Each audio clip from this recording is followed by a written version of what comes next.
може да се направи. Па да, но знаете што, младата македонска генерација, луѓе што се под 30, посебно ние што се околу 20 на години, тоа е за нив веќе дел, како што е, не знам, за некои постари генерации усвоено читањето, така е за нив усвоена информатичката технологија и ние, како што реков и претходно, можеме само да бидеме посилни и позаангажирани и поефикасни. И присутноста се зголемува. Не е доволна. Сум анализирал, сум правил прегледи на бројки, на проценти.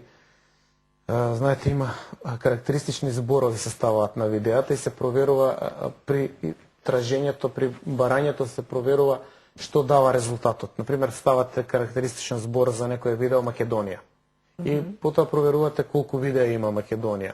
Па сум проверувал колку има Србија, Грција, Бугарија. Сум правил одредени проверки за да видам каде сме ние. И ние на вистина не сме добро организирани. Јас мислам дека е добра оваа емисија тоа да се спомене, затоа што веројатно ќе прати сигнал на тие што се активни или тие што мислат дека сакаат да се активни или тие што може во блиска иднина да се активираат, за да едноставно се зголеми таа енергија и присуство, односно да се направи едно групирање на значи, идејата. Овој процес е време за практично сплотување на енергиите на оваа тема. Да. Еве, ако е Македонијан простор, мене ќе ми биде огромно задоволство да се... Јас го користам, и како таков го доживувам. Јас се доживувам оваа емисија како еден епицентар околу кој што може да се собере една чиста енергија, која што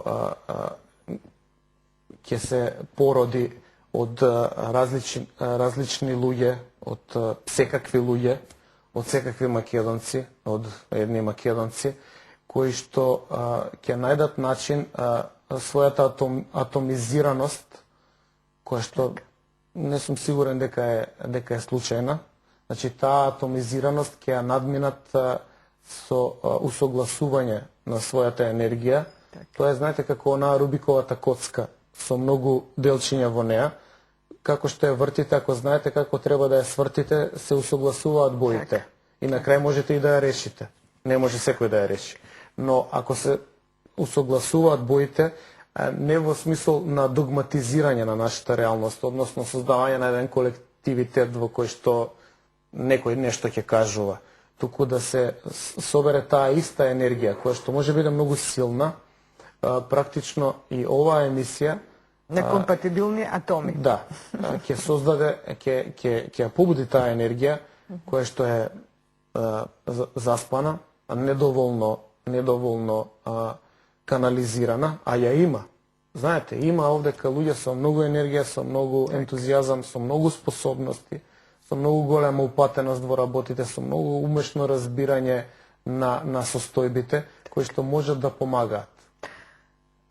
Го имам истото чувство и многу ми е драго што и вие, еве вака, иако досега не сте били гостин во Македонија, меѓутоа од другата страна, да, тоа сакам да кажам, сте го забележале тоа како некој правец на движење на енергијата во Македониум, апсолутно и неколку пати сум нагласувала и го држам тоа вака стојалишта и тој став дека Македонија е силна зашто има силни индивидуалци, ова што би рековте вие преска атоми кои заради X причини не се здружиле на вистинскиот начин. Меѓутоа можеби е време таа Рубиковата коцка да се постави на вистинското место.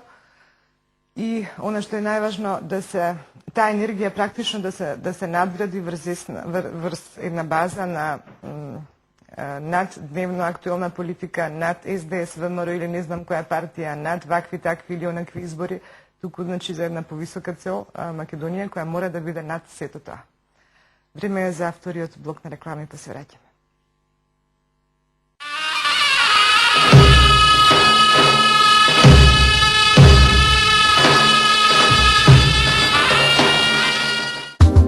Сонувате за медал кој никого нема да го остави рамнодушен.